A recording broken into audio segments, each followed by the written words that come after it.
اعوذ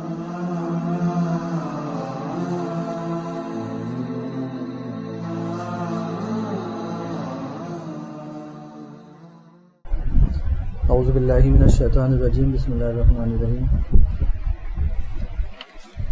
پچھلی صورت میں قرآن کا ذکر ہوا تھا، اور جس رات میں قرآن نازل ہوا اس رات کا ذکر ہوا تھا۔ اس رات کو اللہ نے کہا کہ وہ لیلۃ القدر ہے، یعنی فیصلے کی رات ہے۔ ایک ایسی رات ہے جس میں اللہ تعالیٰ اہم فیصلے کرتا ہے، یا اہم فیصلے کرنے کے بعد ان کی تنفیذ کرتا ہے، یعنی ان کو امپلیمنٹ کرتا ہے۔ اور اس رات کے لیے کہا گیا تھا کہ وہ چونکہ قرآن اس میں نازل ہوا تو وہ رات 1000 مہینوں سے زیادہ خیر ہے، اور اس رات میں ملائکہ اور روح اللہ کے اذن سے نازل ہوتے ہیں، اور وہ رات جو ہے سلامتی ہے حتیٰ مطلع الفجر، فجر کے وقت۔ پھر اسی قرآن کے بارے میں اس صورت میں بات ہو رہی ہے، لم یکن الذین کفروا من اہل الکتاب والمشرکین منفکین حتیٰ تأتیہم البینہ۔ منفکین کا لفظ جو ہے، منفکین کا مطلب ہوتا ہے بعض آنے والے۔ اللہ نے کہا لم یکن، بعض آنے والے نہیں ہیں۔ کون لوگ؟ الذین کفروا، جنہوں نے انکار کیا ہے، من اہل الکتابی، اہل کتاب میں سے، والمشرکین، اور مشرکین میں سے، حتیٰ تأتیہم البینہ، جب تک کہ ان کے پاس ایک بین دلیل نہ آ جائے۔ معجزے کا تقاضا جب لوگوں نے کیا تو اس تقاضے کو جب قرآن نے نقل کیا تو وہ الگ الگ الفاظ میں کیا، تو یہاں بھی مانا جاتا ہے کہ بینہ، ایک کھلی ہوئی دلیل جو وہ مانگ رہے ہیں، وہ اصل میں ایسی دلیل نہیں مانگ رہے جس دلیل پہ غور کیا جا سکے، جو واقعی سمجھنے کے لیے ہو، بلکہ یہاں وہ دلیل ایسی مانگ رہے ہیں جو نہ لائی جا سکے، اور جب لائی نہیں جائے گی تو ایمان لانے کا تقاضا بھی ختم ہو جائے گا۔ تو وہ لوگ باز آنے والے نہیں ہیں، وہ ہمیشہ معجزے کی ڈیمانڈ کرتے رہیں گے۔ کس چیز کو ماننے والے نہیں ہیں؟ اسی چیز کو، یعنی قرآن۔ تو یہاں پہ جو لفظ کفرو ہے وہ عام کفر یا ہر کافر اس میں شامل نہیں ہے۔ تو جن لوگوں نے اتنی اہم رات میں اترنے والی، اتنی نازل ہونے والی، اتنی اہم چیز کا انکار کر دیا ہے، چاہے وہ اہل کتاب میں سے ہوں، چاہے وہ مشرکین میں سے ہوں، وہ اس مدلل، روشن اور دلیلوں سے بھری ہوئی کتاب اور کلام کو نہیں مانیں گے۔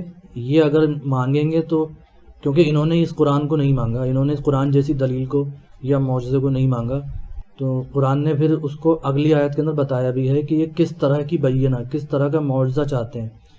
یہ چاہتے ہیں رسول من اللہ یتلو صحفا مطہرہ فیہا کتب قیمہ، یہ چاہتے ہیں کہ آسمان سے ایک رسول کتاب پڑھتا ہوا اترے، اور اس کتاب کے اندر کیا ہو؟ سیدھی سیدھی بات لکھی ہوئی ہو۔ کتب قیمہ، کتب میں نے لکھا ہوا، قیمہ میں نے سیدھی بات، یعنی ہمیں آس پاس کی باتیں نہیں چاہیے، ہمیں نصیحت کی باتیں نہیں چاہیے، ہمیں ادھر ادھر کی باتیں نہیں چاہیے۔ اللہ تعالیٰ ہم سے کیا چاہتا ہے؟ صاف صاف دو ٹوک جملوں کے اندر بتا دے، کتاب میں لکھ دے، اور اس کتاب کو پڑھتا ہوا ایک انسان آسمان سے نازل ہوتا ہوا ہمیں دکھائی دے، تو کوئی کنفیوژن ہی نہیں بچے گا۔ اب اللہ تعالیٰ کہتا ہے کہ جو چیز یہ مانگ رہے ہیں تو اس نوعیت سے تو نہیں دی گئی تھی، لیکن جو کتب قیمہ یہ مانگ رہے ہیں، جو دو ٹوک باتیں، احکام، شریعت وغیرہ جو یہ مانگ رہے ہیں، وہ تو ان کو دی گئی تھی پہلے، اگر اہل کتاب کی بات کریں تو۔ وما تفرق الذین اوتوا الکتاب، اب یہاں اہل کتاب کی بات ہو رہی ہے۔ اہل کتاب نے آپس میں فرقے بازی جو کی، وہ کب کی؟ الا من بعد ما جاءتہم البینہ، ان کے پاس، جب ان کے پاس بینہ آ گئی تھی، اس بینہ کے آنے کے بعد ہی تو انہوں نے تفریق کی۔ یعنی بینہ مانگ کے کریں گے کیا؟ اگر انہیں اس طرح صاف صاف بہت کنسائز وے کے اندر 10-12 نکات کے اندر اللہ کا حکم دے بھی دیا جائے، تو اس طرح کا حکم تو انہیں کتاب تورات دی گئی تھی، شریعت اور قانون تو ان کو دیا گیا تھا۔ جب وہ دے دیا گیا تھا تو پھر کہاں کا کنفیوژن بچا؟ پھر اس کو لینے والے یہ لوگ جو اہل کتاب کہلاتے ہیں، ان میں اتنے فرقے کیوں ہو گئے؟ پھر ان میں اتنے جھگڑے کیوں ہو گئے آپس میں؟ جبکہ وما امرو، جبکہ انہیں حکم، ہم بتاتے ہیں کہ انہیں حکم جو دیا گیا تھا بنیادی طور پہ وہ کیا تھا؟ بہت سمپل اور سادگی کے سادہ حکم تھا اللہ کا۔ وہ کیا تھا؟ لیعبدوا اللہ مخلصین لہ الدین، کہ اللہ کی عبادت کریں، دین کو اللہ کے لیے خالص کرتے ہوئے، حنفاء بن کے رہیں، یعنی حنیف بن کے رہیں. حنیف کا مطلب ہوتا ہے سب طرف سے کٹ کے کسی ایک طرف کا ہو جانا, اللہ کی طرف ہو جائیں, باقی تمام طرف سے کٹ جائیں. وَيُقِيمُ الصَّلَاةَ, صلاۃ قائم کریں, زکوٰۃ ادا کریں.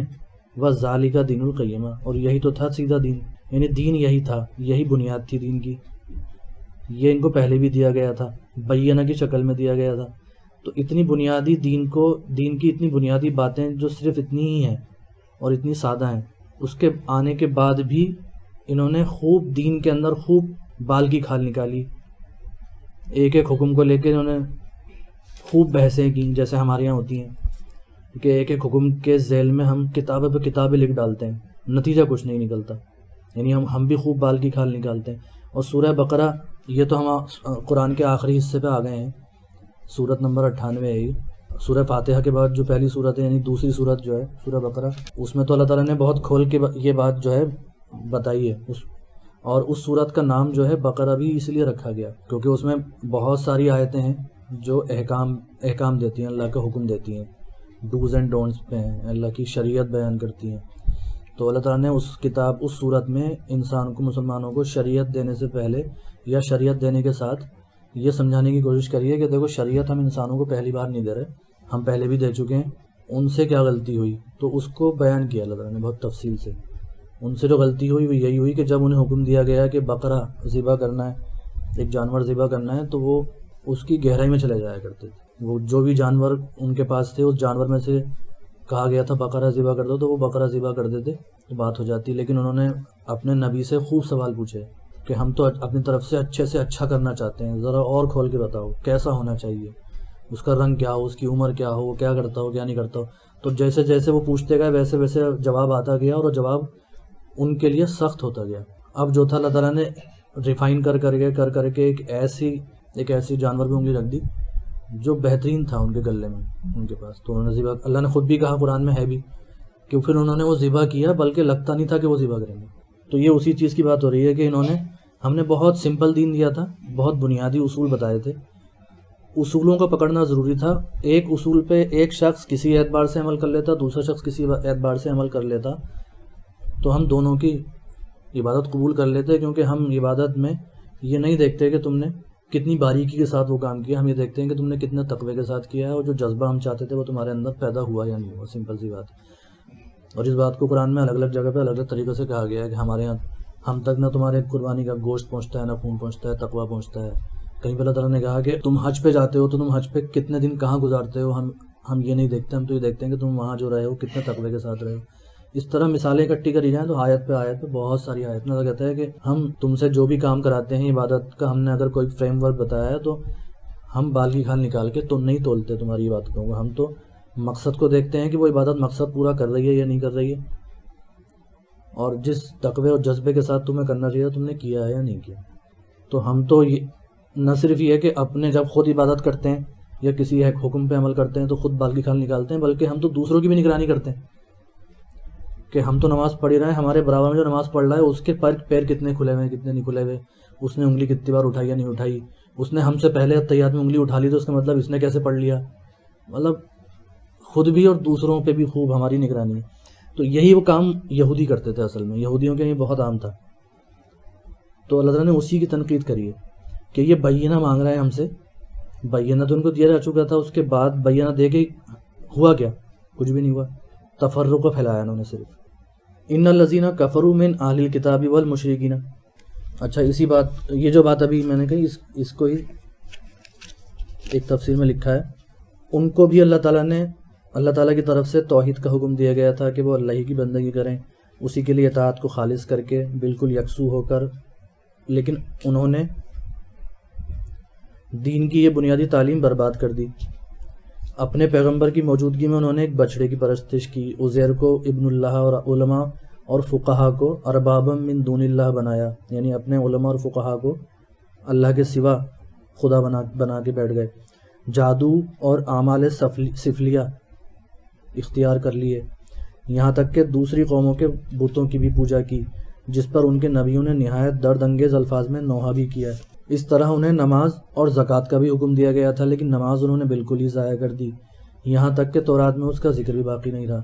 تورات میں قربانی کا ذکر آتا ہے لیکن نماز کا ذکر بمنزلہ صفر ہے۔ یہی حال زکوٰۃ کا بھی ہوا، رسمی طور پر تو وہ باقی رہی، لیکن اس کے اصلی حقدار فقراء اور غربا کی جگہ بنی لاوی کے علماء اور فقہا بن گئے، اور ان کے علماء فقہا کی خست و بخالت کا جو حال رہا ہے اس کا اندازہ کرنا ہو تو انجیلوں میں اور دوسرے نبیوں کے صحیفوں میں ان کی زرپرستی کی جو تصویر کھینچی گئی ہے اس کو ملاحظہ فرما لیجیے۔ اور حقیقت میں دیکھا جائے تو ایک بڑے امپورٹنٹ چیز یہاں پہ ہے کہ موسیٰ علیہ السلام نے جب تورات دے دی تھی تو پھر انجیل کی ضرورت کیا پڑی؟ یہ ایک اہم سوال ہے، کیونکہ انجیل کے اندر نصیحت ہے، قانون نہیں ہے۔ عیسیٰ علیہ السلام جب مبعوث ہوئے تھے، آئے تھے، تو اپنے پیروکاروں سے یہ کہتے تھے کہ موسیٰ کی پیروی کرو، جو موسیٰ نے کے ذریعے اللہ نے قانون دیے ہیں، شریعت دی ہے، احکامات دیے ہیں، ان کی پیروی کرو۔ خود تو وہ کوئی قانون لائے ہی نہیں تھے، لیکن پھر وہ آئے کیوں؟ وہ اسی لیے آئے تھے کہ یہودیوں کی جو حالت ہو گئی تھی، ان کے اندر سے ہر عبادت کی روح نکل گئی تھی، اور وہ بہت زیادہ ریچولسٹک ہو گئے تھے۔ وہ یہ مانتے تھے کہ بس جس طرح کوئی عبادت کرنی ہے، وہ کیلکولیشنز ہوتی تھیں ان کے یہاں، جیسے ہمارے یہاں ہوتی ہے کہ نماز میں ہماری اتنی سنتیں ہیں، اتنے فرائض ہیں، اتنا یہ ہے، اور ایسا کرنا ہے، اور ایسا ایسا کر کے یہ کام ایسے ہو جائے گا۔ اب چاہے ہم نماز کے اندر ہم وہاں حاضر ہوں یا نہ ہوں، ہمارا دھیان اللہ کی طرف ہو یا نہ ہو، اس نماز کا ہم پہ کوئی اثر ہو رہا ہو یا نہیں ہو رہا ہو، اس سے کوئی مطلب نہیں ہے۔ مطلب یہ ہے کہ وہ جو ایک فریم ورک بنایا گیا ہے اور اس کی جو تفصیلات بنا دی گئی ہیں، کھوج کے لائی گئی ہیں، اس پہ وہ عمل کر لے تو وہ پرفیکٹ نمازی ہے شریعت کے اعتبار سے۔ تو یہی چیز ان کے یہاں ہو گئی تھی۔ اچھا، جب یہ حالت ہو جاتی ہے تو پھر ایک لفظ آتا ہے ہیلا۔ ہیلا سنا ہوگا، ہیلا ایک بہانے کو کہتے ہیں۔ مثال کے طور پہ کہیں ہے کہ زکوٰۃ یہاں نہیں جا سکتی، تو ہم زکوٰۃ کیسے لے کے جاتے ہیں؟ پھر وہ مسئلہ ایک تملیغ، ہم نے ایک ہیلا نکالا کہ یہ اچھا قانون کے حساب سے تو ایسا نہیں ہو سکتا، تو پھر ایسے کا ایسا کر لو تو قانون سے بچ جائیں گے۔ جیسے حلالہ کرتے ہیں، جیسے وہ مچھلیوں والا قصہ ہے کہ اس دن نہیں پکڑیں گے شکار تو نہیں پکڑیں گے، ہم نے تو نہیں پکڑا، لیکن انہوں نے پورا انتظام کر دیا کہ مچھلیاں اس دن آ جائیں گی، پھنس جائیں گی، اور ہم اگلے دن جا کے پکڑ لیں گے۔ کوئی بھی کہہ سکتا ہے تم نے مچھلی، ہم نے تو نہیں پکڑی، ہم نے تو آج پکڑی ہے اتوار کو، ہفتے کو پکڑی نہیں۔ تو وہی چیز وہ بہت ہو گیا تھا۔ تو اس چیز کو ختم کرنے کے لیے عیسیٰ علیہ السلام آئے تھے اصل میں، کہ ان کو یہ بتانے کہ تم جس چیز کو امپورٹنٹ سمجھ رہے ہو وہ امپورٹنٹ ہے ہی نہیں، شریعت کا ہی مطلب نہیں ہے۔ تو آج دیکھا جائے تو آج مسلمانوں کو اصل میں عیسیٰ کی ہی ضرورت ہے۔ جو موسیٰ علیہ السلام والا کام تھا وہ تو ہم نے بہت جم کے کیا ہوا ہے کتابوں میں۔ اب ہم جہاں پھنس گئے ہیں وہیں جہاں یہودی پھنس گئے تھے اور عیسیٰ علیہ السلام نے ان کو نکالا تھا، وہیں مسلمان بھی پھنسے ہوئے ہیں۔ تو ان الذین کفروا من اہل الکتاب والمشرکین، تو بے شک وہ لوگ اہل کتاب اور مشرکین میں سے جنہوں نے انکار کر دیا ہے قرآن کا، یا اس پوری عبادت کے فلسفے کا، یا اس دین کی اس بات کا، تو فی نار جہنم خالدین فیہا، تو وہ جہنم میں رہیں گے ہمیشہ۔ اولئک ہم شر البریہ، یہی لوگ ہیں مخلوق میں سب سے بدتر کیوں؟ کیونکہ مشرکین کو تو چھوڑ دیجئے، اہل کتاب جو ہیں ان کی حالت یہ ہے کہ وہ دین پر ہیں، دین کی پوری بات جانتے ہیں، دین کی فلسفی سے خوب واقف ہیں، دین پہ گھنٹوں لیکچرز دے سکتے ہیں، اور دین کی ہر بات ان کی زندگی میں شامل ہے۔ اس کے باوجود وہ اس لائق نہیں ہے کہ اللہ تعالیٰ ان کو دیندار کہہ سکے، اس لیے بدتر مخلوق ہے۔ تو وہی عمل، وہی حالت اگر ہم مسلمانوں کی ہو جائے گی تو ہم بھی پھر شر البریہ ہی کہلائیں گے، چاہے ہم امت محمدیہ میں سے ہی کیوں نہ ہو۔